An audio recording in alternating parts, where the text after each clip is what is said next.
예수 그리스도는 하나님의 아들이셨고 우리 인간들을 사랑하시는 하나님의 뜻을 따라 하늘에서 인간의 몸을 입고 땅으로 내려오셨습니다.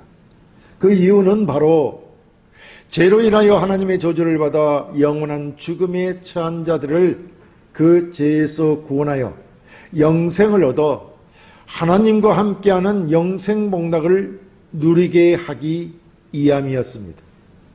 지난주 우리는 죄인들을 구원하기 위해 오신 예수 그리스도께서 십자가에 못 박혀 죽으시고 장사한 지 사흘 만에 살아나신 날, 곧 부활하신 날로 정하여 모든 성도들이 함께 기뻐하고 함께 은혜를 나누는 부활주일로 지켰습니다. 이제 우리 성도들은 부활하신 주를 믿는 믿음으로 이 악한 세상을 살아가야 할 것입니다. 그런데 본문은 예수 그리스도의 십자가의 죽으심과 부활을 믿는 믿음으로 살았던 허다한 증인들이 있다고 하였습니다. 그렇다면 우리는 수많은 믿음의 증인들을 통하여 믿음으로 사는 삶의 가치가 충분하다는 것을 다시 입증되었으므로 우리 성도들도 신앙생활에 더욱 힘을 내 살기 위해서 믿음의 주가 되시고 완성자가 되시는 그리스도를 더욱 알아감으로 인하여 믿음의 승리자들이 되어야 할 것입니다. 첫째, 그리스도는 우리 믿음의 창시자가 되십니다. 본문 2절에 믿음의 주요 또 온전케 하신 이인 예수를 바라보자 라고 하였습니다. 여기서 그리스도가 믿음의 주라고 하였는데 이는 그리스도가 믿음의 시작자 또는 창시자라는 뜻입니다. 헬라어로 아르케곤이라고 하는데 한글로 주라고 번역하였으나 이 단어는 주나 임금보다도 선구자나 창시자라고 번역하는 것이 더 적절하다고 할 것입니다.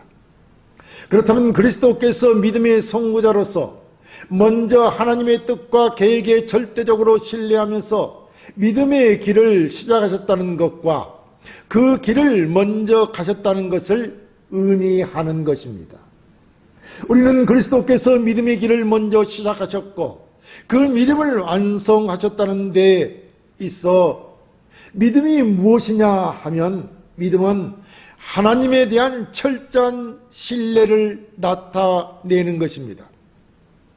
그래서 히브리서 11장을 우리는 믿음의 장이라고 하는데 여기에 나타난 허다한 증인들이 그들의 삶 속에서 하나님에 대한 신뢰를 가지고 사셨다는 것을 믿음으로 하셨다고 말하고 있는 것입니다.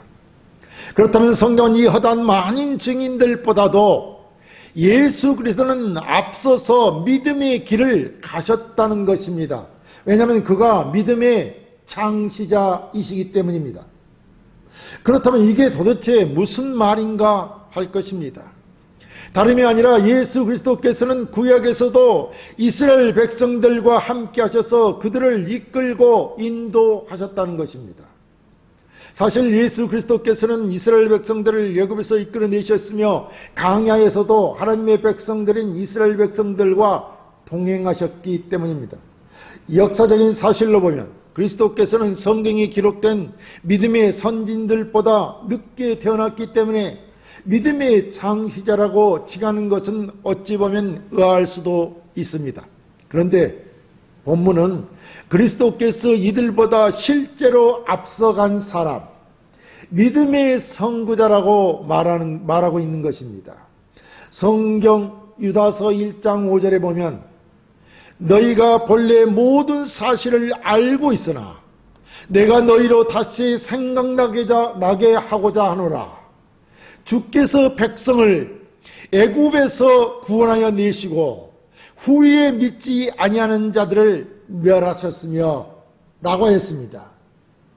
여기서 주께서 백성을 애굽에서 구원하여 내시고 이 주께서는 예수 그리스도를 말합니다. 예수 그리스도가 애굽에서 자기 백성들을 구원해 냈다는 것입니다. 성경 말씀에서 보듯이 그리스도께서 백성을 애굽에서 구원해 내셨다고 말하고 있다는 것입니다. 유다 백성들이 애굽에서 종살이 할 때가 예수님이 태어나기 전 약 1400년 전입니다. BC 1400년 말입니다. 그런데도 불구하고 주님께서 자기 백성들을 애굽에서 인도하여 내셨다고 하는 것은 출애굽 사건이 모세가 자기 백성들을 이끌어내는 사건이 아니라 하나님 곧 그리스도께서 모세를 통하여 행하신 일이라는 것입니다. 실제적으로는 모세의 뒤에서 모든 것을 조정하고 계시는 예수 그리스도가 계셨다. 그분이 행하셨다는 말씀입니다. 그래서 이는 출애굽은 하나님의 일이요 그리스도께서 직접 행하신 일이었으며 모세를 통해 자기 백성들에게 인도자로 세우셨던 것입니다. 그러므로 실제 그리스도께서는 자기 백성들을 애굽에서 이끌어내어 광야에서 함께 동행하시고 그들을 양육하셨습니다. 그러니까 자기 백성들을 끝까지 믿음을 저버리지 않도록 인도하시는 믿음의 인도자가 되시는 것입니다. 또한 주님께서는 성육신 하셔서 순환당하심으로 몸소 자기 백성을 인도하는 길잡이가 되는 모범을 보여주셨습니다. 히브리서 기자는 11장에서 아벨은 죽었으나 믿음으로써 말한다고 하였고 그 이후 모든 믿음의 선진들과 또 모든 예언자들과 순교자들이 믿음의 창시자인 그리스도를 믿음으로 증거했으며 그들은 인내로서 믿음의 경주를 하였던 것입니다. 그래서 그리스도를 믿음의 주, 곧 믿음의 창시자라고 하는 것입니다. 둘째, 그리스도는 믿음을 온전하게 하시는 분이십니다. 다시 본문 2절에 믿음의 주요 또 온전하게 하신 이인 예수를 바라보자 라고 했습니다. 여기서 온전하게 하시는 이라고 했는데 이 말씀은 그리스도로 말미암아 믿음이 완전히 이르렀다는 것입니다. 완성이 된다는 것입니다. 우리가 살펴보았듯이 믿음의 주가 믿음의 창시자 곧 믿음으로 시작해 하셨던 분이 이제 믿음을 온전하게 하는 믿음의 완성자라는 것입니다. 그러니까 우리의 믿음을 시작하게 하셨던 그리스도께서 이제 그 믿음을 끝마치는 사람, 즉 마지막 도착지로 이끄는 분이시라는 것입니다. 그리스도는 실제로 하나님 아버지를 믿는 믿음에서 완전하고도 의심 없는 신뢰를 보여주었습니다. 그 말씀이 바로 그는 근본 하나님의 본체시나 하나님과 동등됨을 취할 것으로 여기지 아니하시고 오히려 자기를 비워 종의 형체를 가지사 사람들과 같이 되셨고 사람의 모양으로 나타나사 자기를 낮추시고 죽기까지 복종하셨으니 곧 십자가의 죽으심이라 라고 했습니다. 여러분, 하나님을 주님께서 그리스도께서 신뢰하셨기 때문에 절대적인 복종을 하셨다는 것입니다. 이런 절대적인 복종은 신뢰하지 않으면, 믿음이 없으면 불가능한 것입니다. 그리스도는 하나님이셨으나 사람의 모양으로 나타나셔서 자기를 낮추시고 하나님 아버지의 뜻에 온전히 복종하심으로 아버지에 대한 신뢰를 보여주었던 것입니다. 그래서 하나님이 그리스도를 지극히 높여 모든 이름 위에 뛰어난 이름을 주었다고 하였습니다.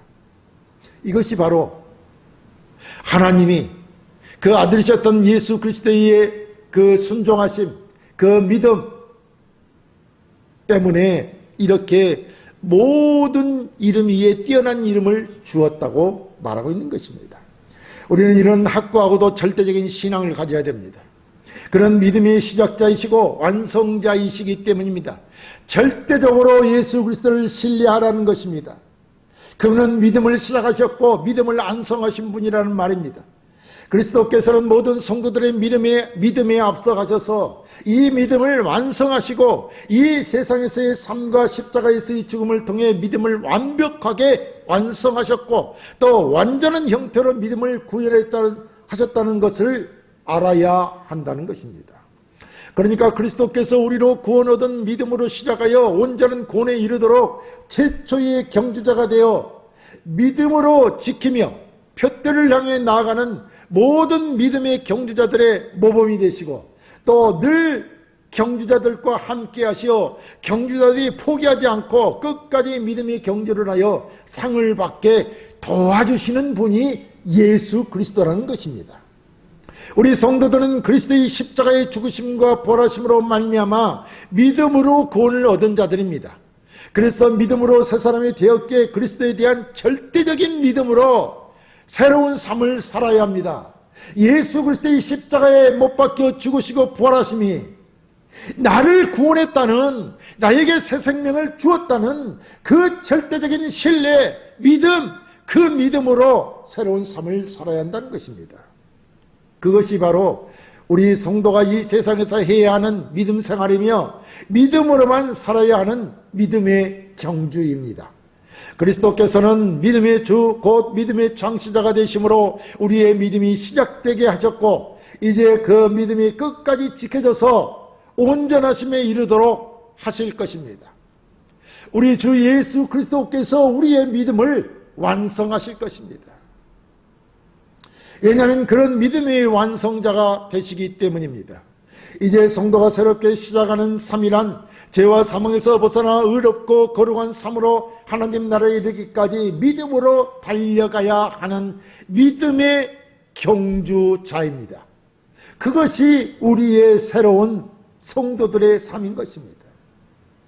그리고 그 믿음의 경주의 끝부분까지 이르게 하실 분은 믿음의 완성자가 되시는 그리스도뿐인 것입니다. 자, 우리의 믿음은 예수 그리스도로 시작하여 예수 그리스도로 마치게 되는 믿음의 경주입니다. 그리고 믿음의 경주란 곧 거룩함을 이루어가는 믿음 생활을 말합니다. 그래서 히브리서 기자는 1절에서 우리 앞에 당한 경주, 우리 앞에 당한 경주란 우리 앞에 놓여 있는 경주를 말합니다. 우리 성도들이 아직 달려가야 할 경주 코스가 우리 앞에 남아있다는 것입니다. 성도가 해야 할 믿음의 경주란 예수 그리스도를 믿음으로 구원을 받아 새 사람이 되므로 그리스도로 시작하여 그리스도로 마치는 신앙생활을 말하는 것입니다. 그러면 믿음의 경주 곧 신앙생활은 어떻게 해야 하느냐 하면은 1절에 말씀하시듯이 모든 무거운 것과 얽매이기 쉬운 죄를 벗어버리고 인내로서 감당해야 한다는 것입니다. 신앙생활을 말입니다. 그렇다면 성도가 신앙생활을 하는데 어떤 것들이 짐이 되는가? 무거운 것, 얽매이기 쉬운 것, 이 짐이 무엇이냐 하는 것입니다. 그것은 바로 세상의 재물이나 부를 사랑하는 것과 세상 일들에 지나치게 집착하게 되면 하나님과 예수 그리스도의 말씀을 따라 믿음으로 살아가기가 힘든 것입니다. 믿음으로 살지 않는 사람들은 어떻게 삽니까? 육신의 삶을 살죠. 그들은 돈으로, 물질로서 모든 삶을 살아내려고 하는 것입니다. 그러나 우리는 예수 그리스도로부터 새 생명을 받았기 때문에 믿음으로 살아야 되는 것입니다. 예수 그리스도로 살아야 되는 것입니다. 우리는 너무도 어떻게 신앙생활에 나태하게 됐는지를 잘 알고 있지만 세상의 유혹들을 쉽게 뿌리치지 못합니다. 하지만 우리 이러한 세상적 유혹은 하나님의 말씀을 거스리고 결국 하나님을 믿는 믿음에서 떠나게 하며 멸망의 길을 걷게 하는 것입니다. 그래서 얽매이기 쉬운 죄를 벗어버리라고 말하고 있는 것입니다. 그런데 그 죄를 벗어버리는 것이 쉽지 않기 때문에 어떻게 해야 되느냐? 인내를 가지고 죄의 유혹을 뿌리쳐야 한다는 것입니다.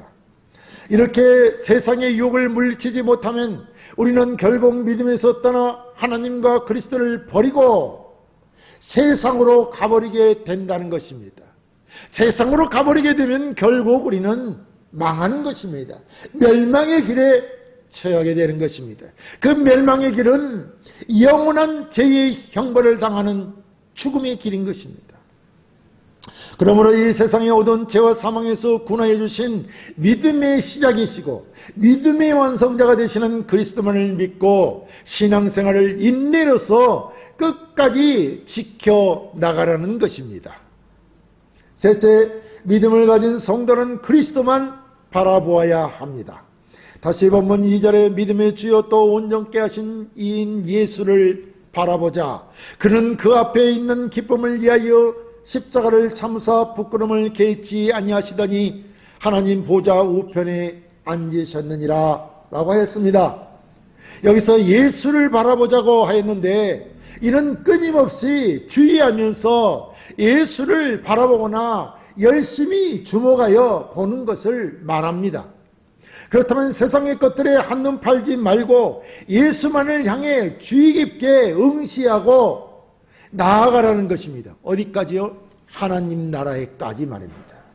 그러니까 우리가 죽는 날까지 믿음으로 살아가라는 말씀입니다. 사실 모든 경기의 경주자들은 이렇게 합니다. 왜냐하면 달리는 경주자들은 쓸데없이 동료들이 달리는 방식이나 달리는 진로, 이에 다른 것에 관심을 가지게 되면 초점을 잃어버리거나 주의를 분산시키게 되어 딴 길로 가기 십상이기 때문입니다.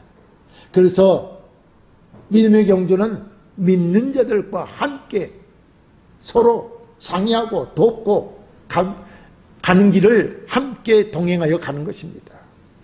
그래서 경주자는 믿음에 경주하는 것이므로 오직 예수 그리스도만 시선과 마음을 고정하여 그를 바라보고 함께 달려가야 하는 것입니다. 그것이 믿음의 경주입니다. 그래야만 온전한 구원에 이르게 되는 것입니다. 이 말씀은 예수 그리스도가 우리의 목적이기 때문에 예수만 바라보고 믿음의 경주를 하자는 것입니다.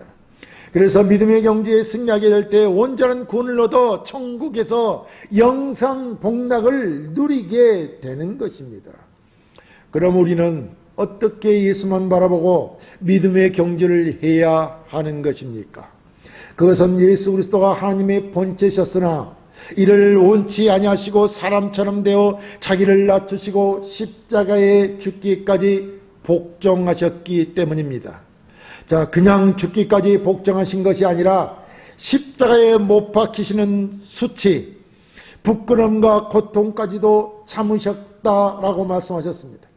그런 말미암아 우리 모든 죄인들을 구원하시어 우리로 하여금 믿음이 시작되게 하셨던 것입니다.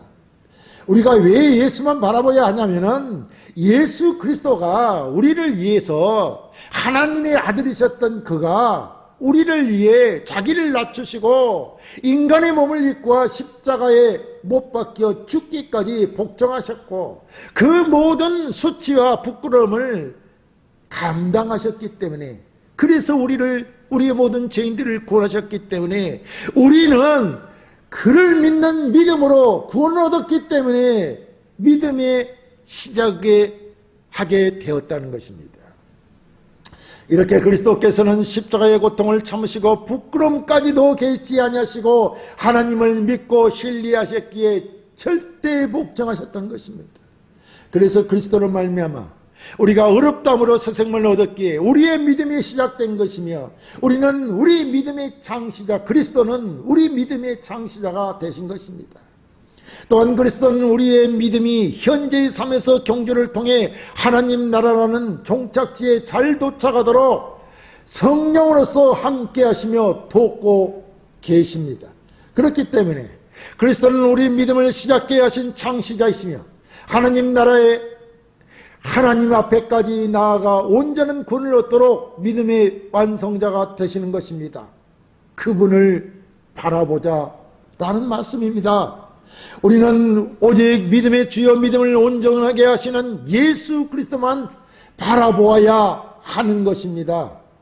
이렇게 우리가 죄로 인하여 절망 가운데 있을 때 우리를 구원하시고 믿음을 시작하게 하신 믿음의 창시자가 되시는 그리스도를 바라보고 믿음의 삶을 사는 것이 마땅하지 않겠습니까?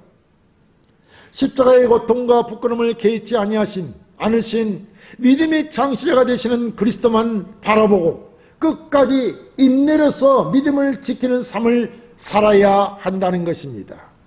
다시 말씀드리지만 예수 그리스도께서는 자기 앞에 놓인 기쁨 때문에, 어떤 기쁨이냐? 예수 그리스도는 자기 앞에 기쁨 때문에, 놓인 기쁨 때문에 그 기쁨이 어떤 기쁨이냐 하면 온 인류를 죄에서 구원하는 그 기쁨 때문에 예수 그리스도는 온 인류를 죄에서 구원하는 그 기쁨 때문에 자신의 고통, 부끄러움, 수치 개의치 아니하시고 십자가의 고통을 참으셨던 것입니다. 사실 신이셨던 그리스도께서 육신을 입으시고 인간들 사이에 사시면서 활동하시다가 마침내 십자가에 달리셨습니다. 그리스도께서 십자가에 달리신 유일한 목적은 타락한 인류를 구원 얻는 것을 보고 기쁨을 맛보는 것이었습니다. 그 고통을 당하시는, 십자가에 달리신, 수치를 당하는 그 유일하신 목적이 타락한 인류를 구원하여 그들을 보는 그 기쁨, 그들이 구원 얻는 것을 보는 그 기쁨을 맛보는 것이었다, 이런 말입니다. 그리스도께서는 이 목적을 다 이루셨다고 하였습니다. 사실 십자가는 가장 참혹한 죄인들이 당하는 형벌이었습니다. 그래서 십자가는 부끄러움을 상징하는 것이지만 선택한 죄인들을 구원하여 얻는 그 기쁨 때문에 조롱과 멸시까지도 당하셨던 것입니다. 이는 하나님의 뜻을 따르는 자는 마땅히 받아야 할 것이기에 참으셨던 것입니다. 그래서 그리스도께서는 결국 죄인들을 구원하는 구속사역을 성취하였고 성천하시어 본래의 영광스러운 지위를 회복하시고 하나님의 보좌 우편에 앉으셨던 것입니다. 그 예수 그리스도를 바라보고 우리는 믿음의 경주를 하여 승리하여야 할 것입니다. 사랑하는 성도 여러분, 그리스도는 하나님의 아들이셨지만 하나님의 뜻을 따라 온 인류에 자기 택한 백성들을 구원하시어 모든 믿는 자들에 의해 믿음의 주 곧 믿음의 창시자가 되셨습니다. 그리고 믿음의 주가 되신 그리스도는 구속사역을 통해 구원 얻는 자들을 믿음의 길로 이끄셨을 뿐만 아니라 믿음으로 온전한 생명을 얻게 하심으로 믿음의 완성자가 되셨습니다. 그러므로 그리스도의 구속사역을 믿는 모든 성도들은 예수 그리스도의 십자가와 부활을 믿는 모든 성도들은 그래서 구원을 얻는 모든 성도들은 오직 그리스도만을 보고 생명을 다하는 날까지 믿음으로 예수 그리스도만 바라보고 천국을 향해 나아감으로 믿음의 경주에서 승리자가 되어야 할 것입니다.